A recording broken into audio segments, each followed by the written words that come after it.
2 minutos, te, te presento ahí ya los alumnos que son todos médicos, de distintos lugares del país. Hay compañeros de la Patagonia, hay compañeros de Tucumán, de Corrientes, de Chaco, de acá de Rosario, obviamente, y algunos del norte de la provincia de Buenos Aires. Esta es el segundo ciclo de la carrera. Ya cursamos todo lo que es la materia vinculada a la ley de riesgo del trabajo, y esta Claro. materia está centrada en el derecho del trabajo y la seguridad social. Bueno, yo ya un poco antes de que vos entraras estuve haciendo una breve presentación tuya. Hay muchos que ya te conocen por toda tu actuación pública, por tu militancia eh, en el campo laboral, social, la defensa de los derechos humanos, del feminismo, pero está bueno remarcar que la doctora Natalia Salvo es docente de la UBA y de la Universidad Nacional de JCPaz, pertenece a la Asociación de Abogados Laboralistas y es una eh, persona de consulta por una cantidad importante de gremios, tanto de Buenos Aires como de la provincia de Buenos Aires. Este es su último libro, Quien le cree a la justicia, que Natalia lo presentó el día 9 de mayo en la Feria del Libro de Buenos Aires. Por lo que pudimos ver a través de la prensa y de las redes sociales, Natalia tuvo una repercusión muy importante en tu libro. Bueno, te agradecemos muchísimo tu presencia. Sabemos que sos una persona muy, muy requerida en los distintos medios y que tenés un programa de radio que te cambiaron el horario. Por eso ya le expliqué a los alumnos que tuvimos que adelantar un rato la clase. Bueno, sin más, la clase es toda tuya. Muchas gracias por estar. Adelante. Ahí está. Muchas gracias a vos, Jorge, por convocarme. Ahí me silencié. Para mí es un verdadero honor. Nos tuvimos la oportunidad de cruzarnos en otra trinchera que tiene que ver con lo sindical. Bueno, no voy a decir que vengo de familia de médicos, pero sí mi hermana médica clínica acá en un hospital de la ciudad de Buenos Aires, así que por lo menos sé las inclemencias que vive con la salud pública.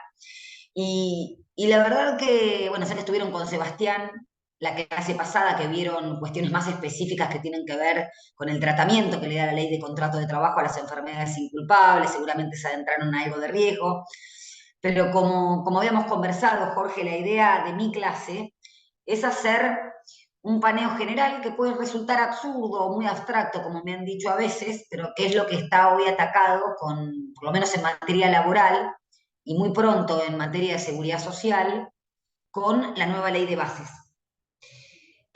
Por eso voy a hablar un poco de la razón de ser del derecho del trabajo y de la seguridad social, que son dos disciplinas jurídicas que vienen de la mano. ¿Cuáles son las leyes fundamentales que rigen las relaciones de trabajo a nivel privado? ¿Qué es la seguridad social conceptualmente? Breves definiciones del sistema de salud y cuál es el amparo constitucional de estos derechos. Pero antes que nada lo que quería decir es que cuando yo hablo de derecho, y algo de eso es lo que pongo en el libro es consecuencia de 20 años de docencia universitaria y de más de 20 años de ejercicio de la profesión. Es decir, no hablo en términos académicos, sino más bien cuál es la concepción y por qué es la concepción social del derecho y el poder judicial. Entonces, cuando yo digo derecho, no hablo de una ley que emana de un árbol o producto de laboratorio. Lo que hablo son de normas producto de las luchas sociales y de las conquistas históricas. De hecho, para poner un ejemplo que no tiene nada que ver con el derecho laboral, la ley de interrupción voluntaria del embarazo es una ley cuyo antecedente se vio claramente cuál es la disputa histórica por la interpretación del derecho a la vida, cómo fueron los debates en el marco del Congreso Nacional, los distintos especialistas que concurrieron. Y esto lo digo porque regularmente los derechos en la actualidad fueron delitos en la antigüedad. Y cuando digo delitos, ni siquiera me refiero a conductas permitidas y no protegidas con la ley, por la ley, que en este caso sería un derecho. Me refiero a conductas que están prohibidas por la ley. Y el derecho al trabajo es un derecho que nació proscripto. Hace poco conmemoramos el Día Internacional del Trabajador o la Trabajadora. Bueno, es consecuencia de los famosos mártires de Chicago que allí por fines del siglo XIX en Estados Unidos disputaban, obregaban y luchaban por una jornada de trabajo reducida. Después tuvimos el Día Internacional de la Mujer Trabajadora, el 8 de marzo, que en un suceso similar, pero ya a principios del siglo XX, trabajadoras que reclamaban la reducción de la jornada y mejores condiciones de trabajo fueron quemadas intencionalmente. ¿Qué pasaba en ese momento? Para ver lo importante que es el derecho, las distintas disciplinas jurídicas que se fueron abriendo y lo fundamental que es protegerlas. Sucedía que al amparo de digamos, luego de la Revolución Francesa, el Estado moderno, que está dividido en famosos tres poderes y que tiene principios centrales y fundamentales como la igualdad de la ley y la libertad, consagrados en la Constitución Nacional, en el artículo 16, en el artículo 14, en diversos artículos, era una igualdad y una libertad considerada como un punto de llegada, formal. Igualdad y libertad formal, en esos términos, era prescindir de las características anteriores que tenía cada persona, económicas, sociales, de salubridad, culturales. Sin embargo, lo que vino a ser el derecho social, y cuando digo el derecho social, englobo al derecho al trabajo y al derecho de la seguridad social. Es decir, a ver, no todos, la igualdad ante la ley tiene que ser un punto de llegada, pero no todos los sujetos son iguales ante la ley desde el inicio. Esto hace trocar el principio de la igualdad y la libertad formal por la igualdad y la libertad real, no ya como punto de partida, sino como punto de llegada. ¿Por qué sucedía esto? Porque al amparo de estos conceptos muy estrictos, el Estado moderno, que en nuestro caso, digamos que adquirió consistencia constitucional con la Constitución Liberal de 1853, hecha a imagen y semejanza de la Constitución de Estados Unidos, la Constitución fue el instrumento que organizó el Estado moderno.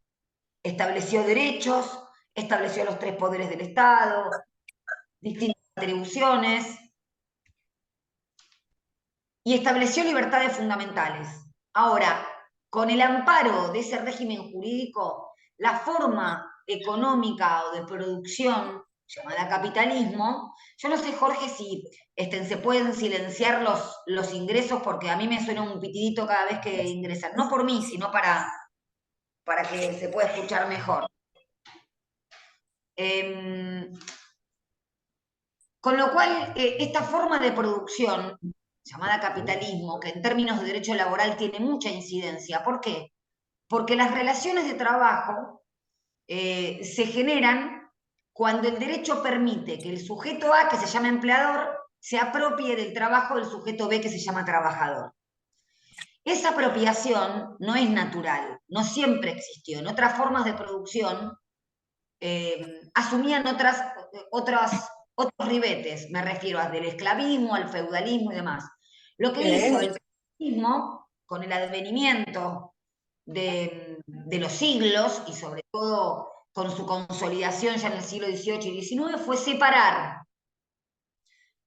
la fuerza de trabajo en tanto instrumento de producción del instrumento de producción y el objeto de la producción. ¿Qué es esto? Cualquier producción, cualquier forma de producción tiene tres elementos: la persona que trabaja, el instrumento que se vale para producir y el resultado de esa producción. El instrumento es algo que se define históricamente. Una cosa era un martillo hace 300 años atrás y otra cosa es el algoritmo hoy en la actualidad. Ambos son instrumentos de producción que sirven para producir un producto o un servicio. Por eso decimos que el instrumento de la producción se define históricamente. Y en ese instrumento de producción pasaron las 4 revoluciones industriales. La primera, la de la máquina de vapor, la de pleno siglo XVIII y XIX. La segunda, la electricidad, la tercera, la robótica, y a la cuarta estamos asistiendo ahora, que es la inteligencia artificial. Esa modificación o innovación tecnológica siempre impacta en el instrumento de producción. Y en esta economía de mercado, el instrumento de producción tiene un propietario, el algoritmo también tiene sus propietarios. Es decir, también existen empleadores. Y después, el producido de ese trabajo que se hace en sinergia entre capital y trabajo es el producto, que también es propiedad del empleador. Esto no es un fruto que cae de un manzano, es una forma en que se organiza un sistema económico que está receptado por la ley. Es decir, la posibilidad de que un empleador se apropie de la energía de otra persona y obtenga sus resultados económicos está legalizado en nuestra Constitución Nacional y legitimado. Está permitido. Ahora, el límite a ese capital que tiene la lógica de maximizar la rentabilidad y ganancia, que también está permitido, es el derecho del trabajo. Es el derecho de la seguridad social. ¿Por qué? Porque impide que ese trabajador o esa persona que es beneficiaria de la seguridad social no se lo traten como cosas. Y cuando digo cosas me refiero al término jurídico que se utiliza. Cosa, estrictamente, jurídicamente hablando, es cualquier objeto que es susceptible de ser vendido en el mercado. Uno puede decir, sí, qué bello, qué romántico. Ahora bien, todas las leyes laborales, todas las leyes de la seguridad social y todos los tratados internacionales que protegen al trabajador o incluso el derecho humano fundamental a la salud tienen esta perspectiva. ¿Y por qué pongo esto de relieve con toda esta introducción que hice? Porque en el siglo XIX, con el principio de igualdad y libertad formal, prescindiendo de la desigualdad que tiene esa persona, que lo único que tiene para comer en una sociedad de mercado es su propia fuerza de trabajo, implica una desigualdad estructural. Cuando digo una desigualdad estructural, estoy hablando de una desigualdad objetiva y material, no de una subjetividad, si hay buenos o malos. Acá si una persona solo tiene para poder participar de la distribución de la riqueza de una sociedad su energía, que está inescindiblemente confundida su existencia, no va a estar en la misma igualdad de condiciones que quien la lógica que tiene en ese contrato es maximizar la rentabilidad y la ganancia. Yo no puedo celebrar un contrato de trabajo en donde mi obligación principal es trabajar y decir, por ejemplo, dejo mi trabajo y me voy a mi casa. ¿Por qué? Porque lo que doy es mi propio tiempo y mi propia energía. De ahí también el carácter fundamental de la jornada de trabajo, la reducción de esa jornada de trabajo, que fue la primera conquista histórica de todo el movimiento obrero. Pero ¿qué pasaba en ese famoso siglo XIX con este derecho formal? Resultaba insuficiente y hacía las relaciones laborales muy injustas, porque el principio de igualdad formal llevaba a decir, bueno, no te gustan estas condiciones de trabajo, de tener jornadas de trabajo entre 16 y 18 horas, pues bien, no las aceptás y las acepta otro. Como si se tratara de iguales, que es la matriz jurídica que tiene el Estado nacido al amparo de esta Revolución Francesa. Entonces, en todos los países del mundo, y sobre todo, por ejemplo, en Inglaterra, que fue la cuna del capitalismo y la Revolución Industrial, se empezaron a advertir las consecuencias de este sistema, sobre todo y fundamentalmente y preliminarmente en la salud.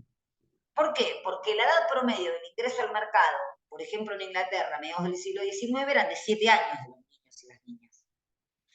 Las jornadas de trabajo eran extensas y las condiciones de trabajo y de higiene y trabajo eran deplorables. Esto hacía que el primer síntoma, en el mejor sentido de la palabra, de que este derecho resultaba insuficiente para proteger a los trabajadores, fue el estado de salud de esos trabajadores.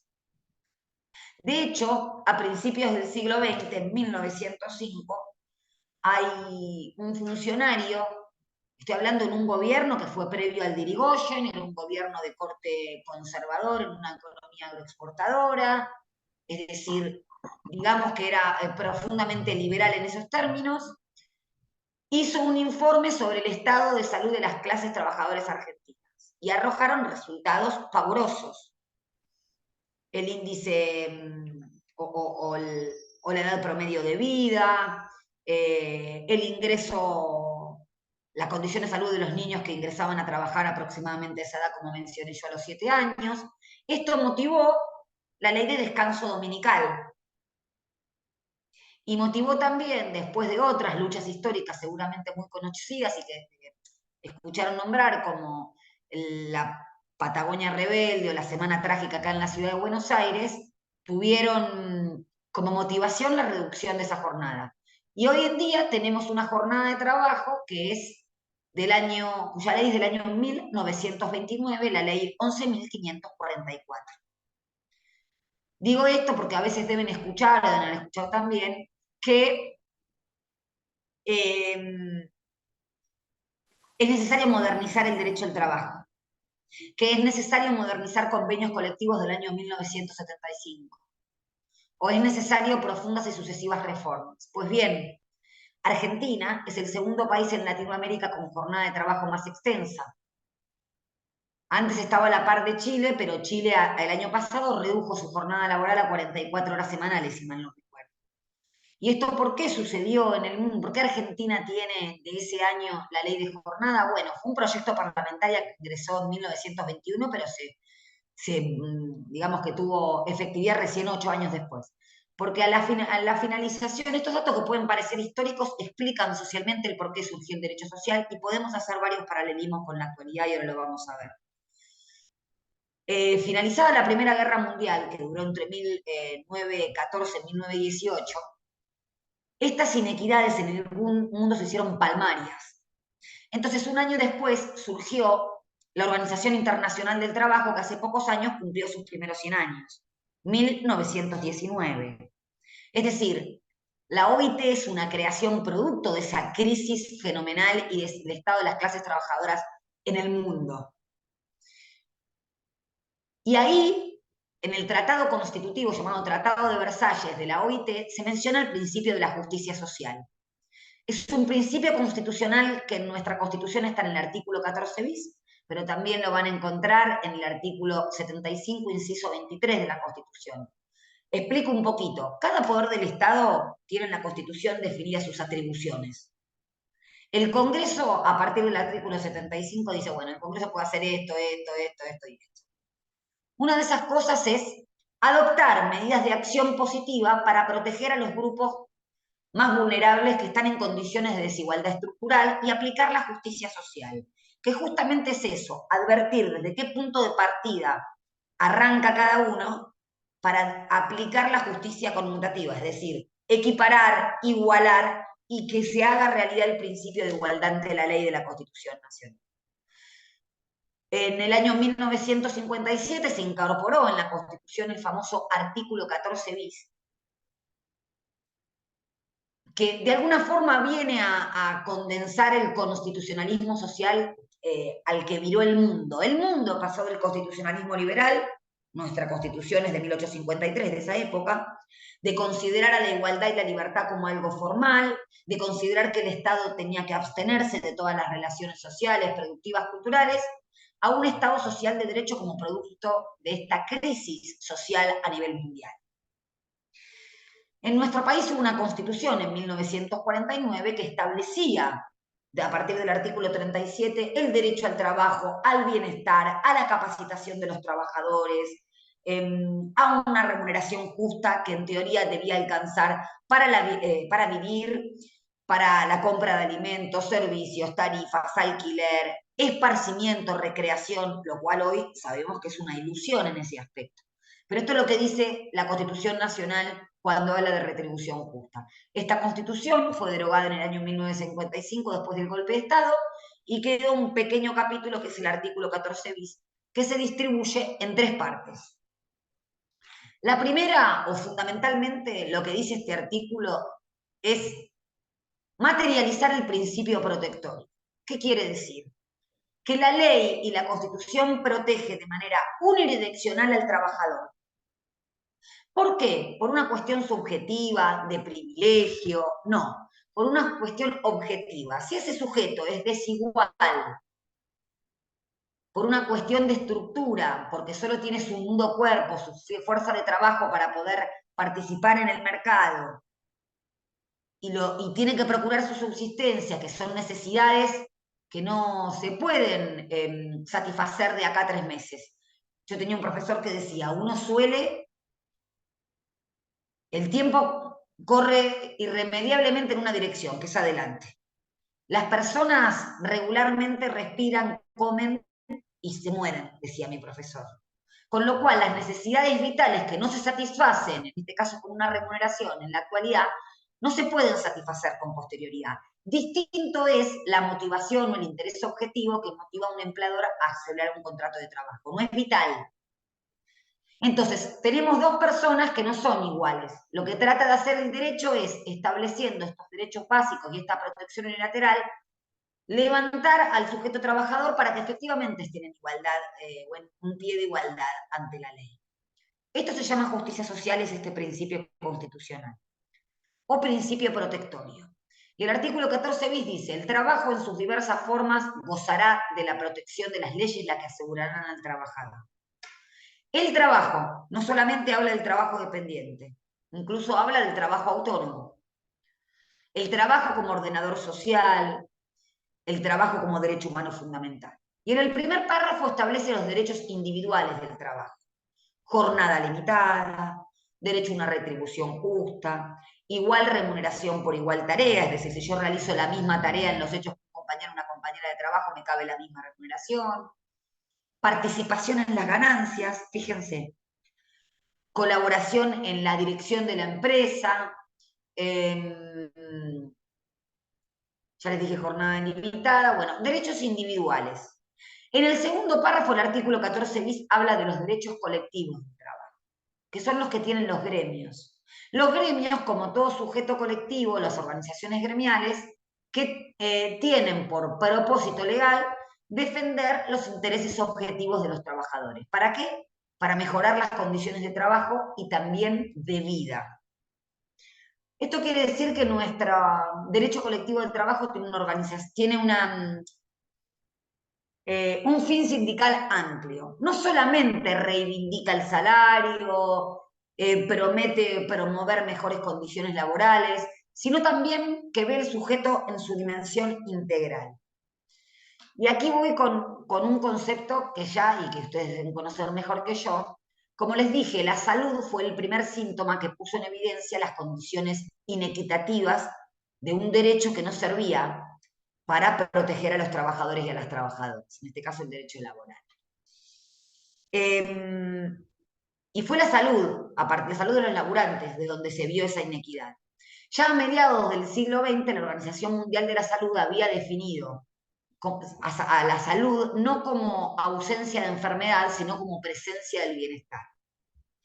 Esto en términos jurídicos fue un giro copernicano, porque lo que motivó es que se observa al trabajador o a la persona no como contratante en un determinado contrato, no como trabajador, sino como sujeto integral. Y dio incluso paso a que se considere parte de la salud reparaciones estéticas.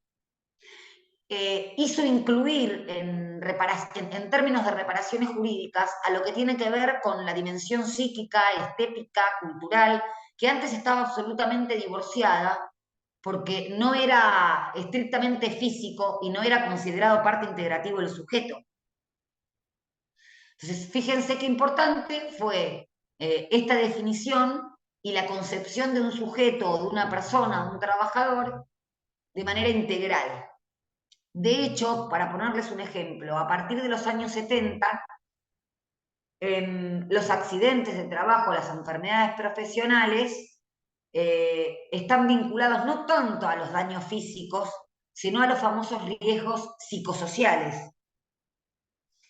¿Por qué? Porque la forma de producción varió y también es un giro enorme a partir de los años 70, cuando este modo de producción capitalista cambió del paradigma, digamos, fordista y taylorista, que se caracterizaba por la producción en masa de elementos cotidianos, con empresas grandes, con una sucursal central o con una casa central y sucursales en todo el mundo.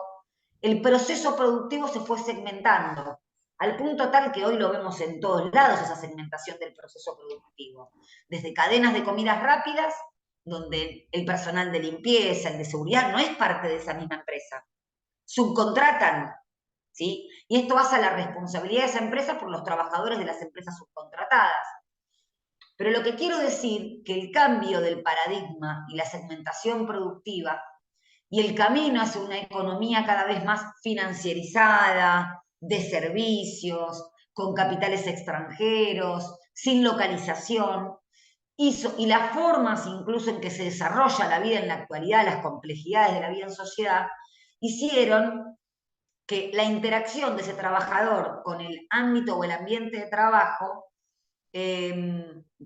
hiciera que los factores psicosociales se convirtieran en riesgos. Y tenemos hoy en día infinidad de patologías o enfermedades que tienen una relación de causalidad directa con el ambiente de trabajo y que sin embargo pasan por enfermedades inculpables, que fueron los que vieron con Sebastián Serrano Alú la clase pasada. Una enfermedad inculpable es justamente eso. No es culpa del empleador o no está motivado, el daño no tiene relación de causa-efecto ni con el ambiente de trabajo ni con la forma de realización de las tareas. Entonces, los primeros padecimientos o daños causados por riesgos psicosociales pasaban por enfermedades inculpables que tenían que ver o bien con la estructura psicofísica del trabajador, o así eran ponderadas, y de esa manera se deslindaba la responsabilidad del empleador o de no tener un ambiente de trabajo sano, con violencia laboral. Vuelvo a hacer otro paréntesis. Fíjense hasta qué punto cambiaron la forma de desarrollo de las relaciones de trabajo, que uno de los últimos, el último convenio que suscribió la OIT y que en nuestro país es del año 2019, nuestro país fue el tercero en ratificar en febrero del año 2020, antes de la pandemia, es el convenio 190 que habla de la violencia y el acoso en el ámbito de las relaciones de trabajo y que considera violencia y acoso cualquier comportamiento, conducta o amenaza de tal conducta que pueda producir un daño en la salud psíquica de esa persona. Pero vuelvo al tema de los riesgos psicosociales, la afectación de la salud, la necesidad de proteger el trabajo y de tener un trabajo digno, ¿sí? Todos los cuadros de angustia o el llamado síndrome de burnout o el ausentismo que responde a veces ataques de pánico y demás, tienen que ver con una forma de organización de trabajo que no respeta los cánones ni de la OIT de trabajo decente ni los cánones argentinos de trabajo digno, que así está mencionado en el artículo 14 bis. ¿Por qué? Porque pierde de vista el carácter humano de ese trabajador y de alguna manera, de manera tácita o solapada, mercantiliza ese sujeto trabajador. Esto lo pongo de relieve porque vuelvo al principio protectorio del artículo 14 bis, que la protección de manera unidireccional al trabajador es la razón de ser del derecho al trabajo. Porque lo que intenta hacer esas protecciones es compensar esa desigualdad del trabajador para hacerlo un sujeto igual al empleador. Y esa protección, o la justicia social, es un derecho humano fundamental, y por lo tanto no es un delito, o no es un acto ilícito. Esto lo digo porque a la luz de sucesivas reformas que sufrimos en el país después del campo de ese patrón productivo de los años 70, a la economía financierizada, etc., hubo diversas reformas que se fundaron en el axioma de el derecho al trabajo como un privilegio innecesario. Que las relaciones laborales iban a fluir, o iban a estar mejor, o se iba a crear más empleo, que se iba a formalizar el empleo, en tanto y en cuanto se liberalizaran estas relaciones. Y yo esta introducción la hice justamente por esto. La liberalización formal o la igualdad formal va de la mano de retrotraer, o sea, borrar del plumazo el derecho social y retrotraer la discusión hacia el siglo XIX. Y no estoy hablando de cuestiones subjetivas, de bonomía o de maldad, simplemente que esa lógica del capital en su carácter de empleador va a querer maximizar la rentabilidad y ganancia a costa de los derechos laborales. Yo siempre digo lo mismo, una relación de trabajo se da en el marco de una empresa, incluso en los términos que empresa que le da la ley de contrato de trabajo. Es decir, necesariamente tiene que haber una sinergia para producir. o esto de que se sale adelante trabajando. Correcto, se trabaja en sinergia. Ahora bien, el resultado de ese trabajo puede ser o salario o ganancia. No hay otro vector por donde se va el producido de ese trabajo. Les pongo un ejemplo de un fallo que es de un colega de ustedes, es el fallo Rica, si mal no recuerdo, de la Corte Suprema de Justicia, que era un neurocirujano que trabajaba en el hospital alemán. Este neurocirujano cuestionaba y decía que había fraude laboral porque él no era un trabajador autónomo, por más que lo obligaran o le solicitaban la extensión de facturas, sino que él estaba en relación de dependencia con el hospital. Uno de los argumentos que se esgrimió para decir no hay relación de dependencia es la cuantía de esa remuneración que tenían, o la cantidad de dinero que ganaba. Y acá se invisibilizó esta situación que ya les estoy mencionando. Había trabajo dependiente porque seguía la organización económica y técnica de ese empleador, de cómo debía realizar las tareas, en qué marco, el empleador tenía el poder disciplinario, eventualmente sancionarlo o no. Pero después, la cuantía de la remuneración, sobre todo en profesiones liberales, no hacen a la existencia una relación de dependencia. Lo que hace a la existencia de la relación de dependencia es esta desigualdad estructural, cobre lo que cobre. Porque en esos términos nos podemos poner a pensar cuánto cobra esa clínica o ese hospital por cada intervención quirúrgica de ese neurocirujano. Y obviamente ahí también vamos a detectar el plusvalor, es decir, la diferencia entre lo que se paga el trabajo y lo que sale ese producto. ¿Sí? Eso se llama dependencia económica y no tiene vinculación con la cuantía de la remuneración. Puede ser una remuneración elevada. De todas formas, cualitativamente hay una relación de dependencia. En las profesiones liberales, como los médicos o como los abogados, la dependencia técnica, que es cuando el empleador te dice cómo realizar sus tareas, se diluye.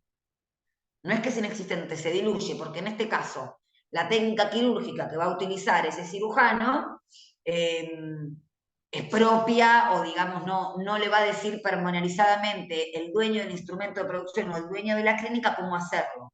Pero sí hay dependencia económica y hay dependencia jurídica. ¿Sí? Estas cuestiones hacen a la protección cabal del derecho al trabajo ante la modificación de las sociedades actuales. Porque hay una pretensión de un tiempo a esta parte, y cuando digo de un tiempo a esta parte, diría los últimos 50 años, de salir de la protección del derecho del trabajo mencionando los contratos laborales de otra forma. O soy trabajador autónomo y extiendo una factura, es decir, comercializando en términos jurídicos el vínculo, ahí habría una relación comercial, no una relación laboral, poniéndole otro nombre típico propio de un contrato civil muy, muy viejo, que casi ya no tiene utilidad, que se llama locación de servicios, que es un contrato civil y no laboral, por lo tanto, se aplica entre iguales y no está esta protección especial al trabajador. Y después modalidades contractuales que fueron reduciendo la protección de esos trabajadores. Y deben haber escuchado también contrato de aprendizaje, pasantía, las famosas intermediaciones de empresas cuando no tienen por qué intermediar, empresas de servicios eventuales. Digo, son todas formas de desactivar la protección que tiene el artículo 14 bis en todas sus leyes laborales. Y ahí voy un poco con otras leyes laborales. La ley de contrato de trabajo original, que es la ley 20.744, digamos que es la ley madre de todo el empleo privado. Porque al empleo público, a los trabajadores y trabajadoras de casas particulares o a trabajadores agrarios se les aplican otras leyes y no se les aplica la ley de contrato de trabajo. Sin embargo, si la actividad admite una naturaleza distinta o diversa, se le aplica supletoriamente la ley de contrato de trabajo y esos trabajadores tienen estatuto. Por ejemplo, el estatuto de la construcción, por ejemplo, el estatuto de los jugadores profesionales de fútbol, el estatuto de trabajadores de peluquerías. Es decir, hay algo en la forma de prestación de esas tareas que necesita una ley especial, pero son leyes laborales. Ahora, a todos se les aplica la ley de jornada de trabajo, como les mencioné recién, La ley de seguridad e higiene, la ley 19.549, si mal no recuerdo, que establece cuáles son las condiciones básicas en que se tienen que prestar servicios. Todas ellas son leyes laborales. La ley de riesgos de trabajo, con sus sucesivas modificaciones, la 24.557, con la última modificación, ley 26.773, son todas leyes que las pueden buscar, no hace falta que recuerden el número, pero digo, todo este compendio normativo va de la mano, se articula con el artículo 14 bis y el principio de justicia social. Y otro principio más de raigambre constitucional, que es el principio de progresividad de los derechos. Es decir, que los derechos están llamados a avanzar o a acumularse y no a retrotraerse.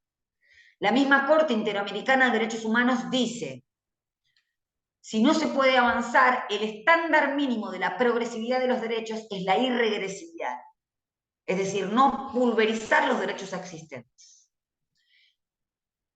Entonces, tenemos en el artículo 14 bis la parte de derechos individuales, ahí tenemos la ley de contrato de trabajo, la ley de jornada, la ley de seguridad e higiene, la ley de accidentes de trabajo.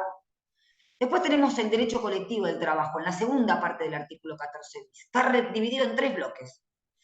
Y dice que las organizaciones sindicales tienen que ser libres y democráticas, según lo que dice la OIT. Esto quiere decir que ni el gobierno ni la parte patronal puede decirle a los gremios qué sindicato crear, cuál crear, ¿sí? Ni nada por el estilo. Que tienen el derecho a celebrar convenios colectivos de trabajo, que tienen el derecho humano a la huelga, es un derecho reconocido también de manera internacional. Y fíjense lo importante que es la calificación jurídica, porque el derecho, como todo lenguaje, es un discurso. La Biblia también es un discurso. Y cuando nosotros ingresamos a la Facultad de Derecho, no nos explican nada de semiología, es decir, se supone que la palabra libertad tiene una sola acepción. Y fíjense, la libertad hoy en día, lo vemos en las discusiones políticas, puede estar identificada solo con la libertad de mercado y de transacción. Cuando la Constitución Nacional menciona infinidad de libertades, la libertad sindical, por ejemplo, que no es ni más ni menos que la acción gremial que tiene por finalidad remover los obstáculos para lograr mejores condiciones de trabajo y de vida. En esas acciones está negociar convenios colectivos de trabajo, el paro, la huelga, la creación de sindicatos, y está en el artículo 14 bis y en convenios internacionales de la Organización Internacional del Trabajo. Sin embargo, no solamente en el proyecto, bueno, en el anterior proyecto de ley bases, y ni que hablar en el decreto 70/23, se establecía que o la reunión de 3 o más personas, o creo que eran 10 personas, o ocupar un establecimiento, era un delito. Es decir, el mismo hecho no era calificado como huelga, sino que era calificado como delitos penales que están en el Código Penal. Turbación a la propiedad, extorsión, intimidación. Una misma estructura fáctica, un mismo hecho es calificado como derecho o como delito. Ahí está el poder en el lenguaje. Por supuesto, esa calificación la hacen los jueces y las juezas. Por eso decimos que se está retrotrayendo la discusión allá por fines del siglo XIX, donde los gremios, por ejemplo, no estaban reconocidos legalmente. ¿Sí? Y después tenemos, por último, al último párrafo del artículo 14 bis, que habla de la seguridad social. Y dice que la seguridad social estará a cargo de manera integral e irrenunciable a cargo del Estado. Lo dice la Constitución Nacional. Integral quiere decir que tiene que cubrir todas las prestaciones. Irrenunciable quiere decir que lo que sucedió, por ejemplo, con la CFJP en su momento es inconstitucional. Y ahora vamos a ver por qué. La seguridad social es una disciplina que surge también a fines del siglo XIX en Alemania. ¿Por qué? Porque advertían que con esa economía de mercado y el proceso de unificación de Alemania, las guerras y demás, la salud de la gente era deplorable, los trabajadores no podían seguir laburando, se morían antes, tenían accidentes de trabajo y no podían seguir prestando servicios, no era rentable para la economía. Se vio desde el punto de vista mercantil. Entonces se generó instituciones o leyes para proteger las contingencias de esos ciudadanos. Contingencias que la doctrina clasifica en contingencias biológicas, contingencias sociales. ¿Cuáles son, por ejemplo, las contingencias biológicas que están cubiertas por la seguridad social? El nacimiento, la enfermedad, la muerte con las pensiones. Por eso digo, fíjense lo importante de considerar que los trabajadores son personas en términos jurídicos. Y también estoy hablando de cosas que están siendo fuertemente cuestionadas, que fueron fuertemente cuestionadas, y desde el punto de vista legal incluso. Después están las contingencias sociales, el matrimonio, los estudios, el desempleo, ¿sí? El seguro de desempleo, por ejemplo. Y esto está, insisto, de manera integral e irrenunciable a cargo del Estado. O sea que la seguridad social como disciplina jurídica también se funda en la desigualdad estructural de las personas y se mete a través del derecho a compensar y equilibrar e igualar. Por eso hablamos de derecho social, tanto en la seguridad social como en el derecho del trabajo, que surgen al amparo del Estado Social de Derecho, con todas estas circunstancias históricas que les mencioné. Pero la seguridad social tiene principios, jurídicamente hablando, que explican un montón de estos institutos. Hay uno que creo que es central, y es el principio de solidaridad intergeneracional. ¿Qué quiere decir? Que en materia de jubilaciones y pensiones, que justamente cubren las contingencias biológicas de la edad avanzada y de la muerte, el principio de solidaridad intergeneracional se define por que la financiación del pago de estas prestaciones de la seguridad social la hacen los trabajadores que forman parte de la población económicamente activa. Es decir, quienes trabajamos a través de nuestros aportes y contribuciones, financiamos, solventamos el pago de estas prestaciones sociales. Esto es otra de las cosas que me gustaría poner de relieve. Todos los derechos se financian.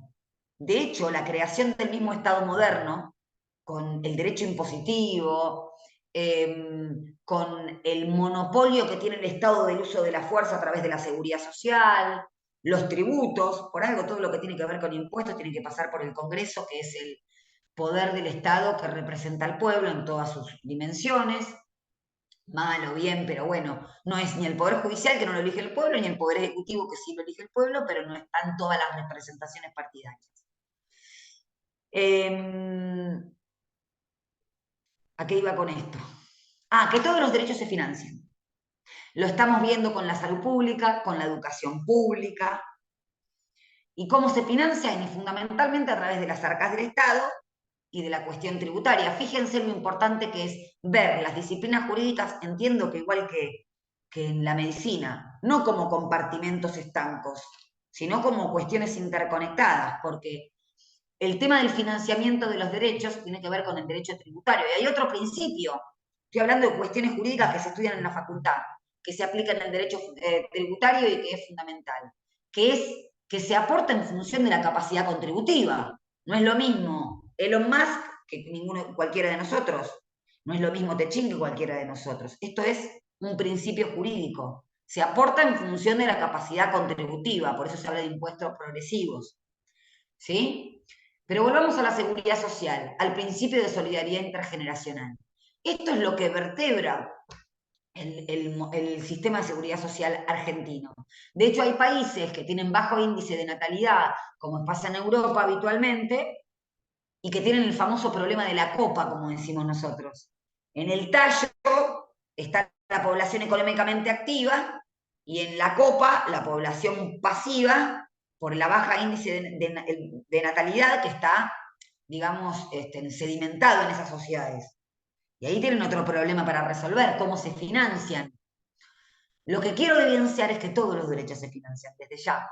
Entonces tenemos el principio de solidaridad intergeneracional que es vertebral, es medular de la disciplina de la seguridad social. También el principio de universalidad, es decir, que se aplica a todos y a todas los que forman parte de ese universo que tenga una contingencia biológica o social. Exactamente, acá me dice Jorge, constituyen lo que se llama salario indirecto. Y podemos ver no solamente a través de la seguridad social el salario indirecto, sino a través de los subsidios en las tarifas, que es otra disciplina jurídica. ¿Sí? La integralidad, es decir, si se supone que una persona que tiene una incapacidad que no le permite volver a prestar servicios, otro de los principios, que es la integralidad, tiene que cubrir todas las necesidades para que esa prestación sea universal e integral, de cobertura total. ¿Sí? Esto, como para no irme de tiempo, son 3 principios básicos de la seguridad social, que es parte del derecho social y al que se le aplica el principio constitucional de la justicia social. Y después, bueno, ¿qué les voy a explicar a ustedes con respecto al sistema de salud?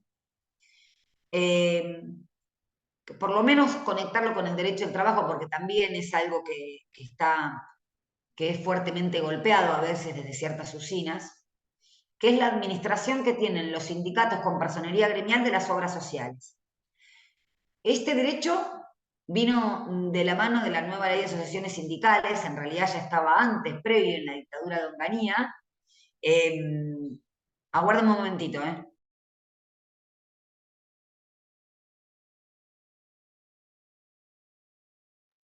Perdón, pero digo, la administración de las obras sociales se corresponde con el fin sindical amplio que tienen los gremios, de mejorar las condiciones de trabajo y de vida en la concepción integral del sujeto. Pero pues ustedes saben que están las empresas de medicina prepagas y el sistema público de salud. ¿Sí? En lo que tiene que ver con el derecho del trabajo, con el derecho colectivo del trabajo, hay una gran pretensión de cierto sector de quitar la administración de las obras sociales de los sindicatos. De hecho, pasó en la última dictadura cívico-militar, arguyendo malversación de fondos, falta de administración. Pero lo cierto es que la finalidad es esa. Ahora bien, con Sebastián vieron enfermedades inculpables.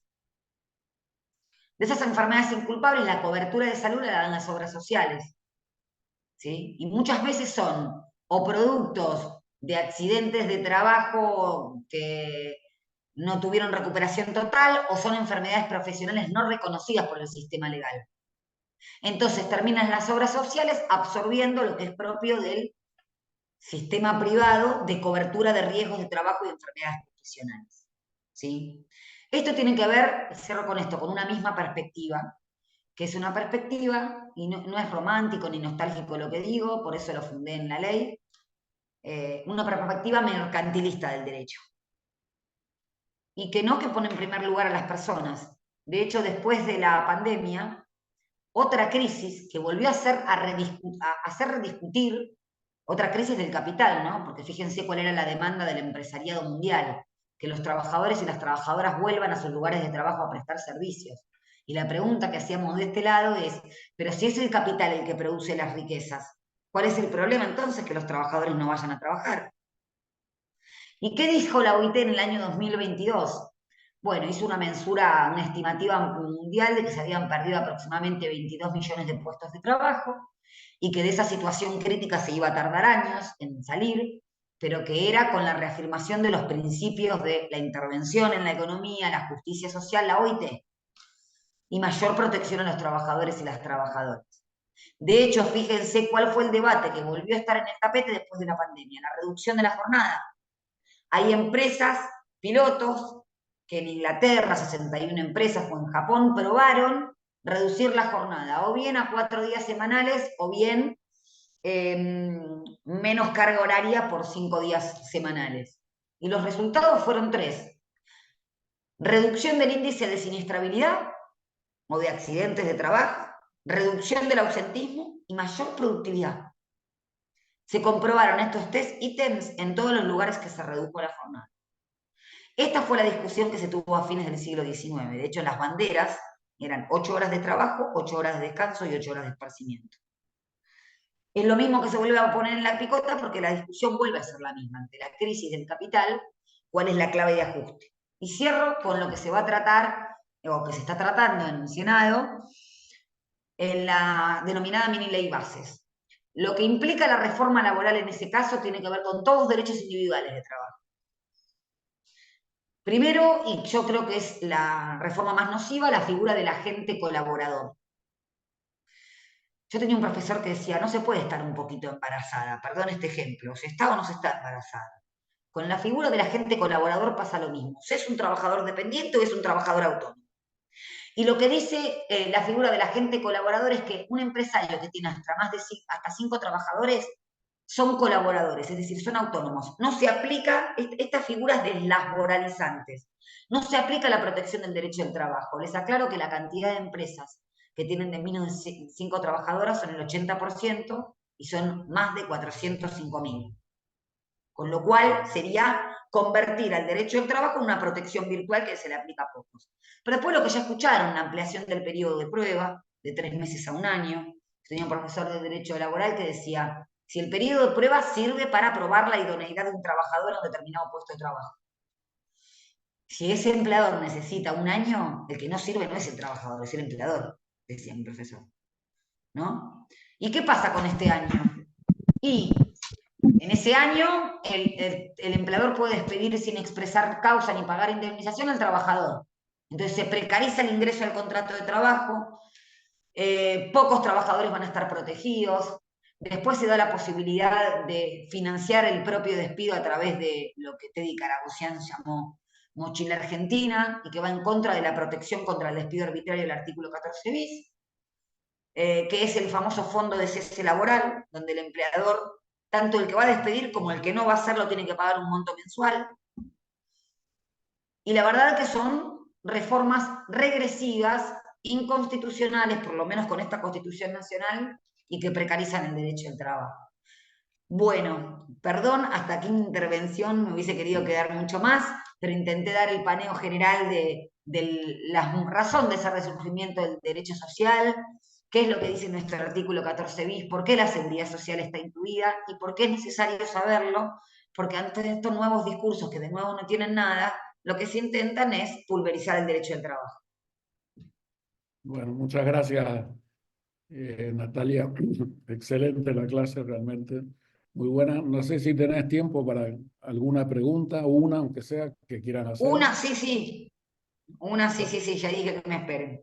Yo no, Una puedo contestar. no se queden con las ganas, tienen la oportunidad ahora. No, gracias a vos, Matías. Estoy leyendo el chat. Bueno, de todas maneras, Natalia, vamos a organizar la presentación de tu libro acá en la Por ciudad de supuesto, Rosario. allá en Rosario. Nos vamos a sumar desde la carrera y la Facultad de Medicina a la actividad que hagan los compañeros de la Asociación de Abogados Laboralistas y te vamos a De estar Rosario. de Rosario y te vamos a estar acompañando en vivo y en directo acá en Rosario y bueno, recibiéndote con toda la calidez que tienen los rosarinos para recibir a la gente que viene a nuestra ciudad. Así que, Y si me bueno, permitís, Jorge, les agradezco muchísimo a ustedes, pero lo estoy viendo con mucho pesar. ¿Por qué escribo eso en el libro? Con los amparos de salud ahora, con los incrementos de más de un 100% de las cuotas de medicina prepaga, que esto fue en función de 2 artículos que modificó el DNU de necesidad de urgencia, que modifican el marco regulatorio de las empresas de medicina prepaga. Ustedes saben que son 23 empresas las que forman un 95% de las empresas de medicina prepaga y que antes no se le permitía aumentar la cuota si no explicaban a qué obedecía la estructura de costos, si era por aumento de pago a los médicos, que sabemos que no es así. Y la verdad que ver que un juez no hace lugar a una medida cautelar, me pasó ayer, de una eh, paciente de 90 años que le aumentaban la prepaga, no podía seguir pagándolo y estaba con un tratamiento oncológico. Y lo que dijo el juez fue que no hay peligro en la demora, 90 años tiene y está en tratamiento oncológico. Entonces, cuando digo, ojo que estas cosas no son abstractas, por supuesto hay que explicarle al juez que desde ya tiene una visión así del derecho, que sí hay peligro en la demora, no solamente por la de avanzada, sino por la patología que tiene esa paciente.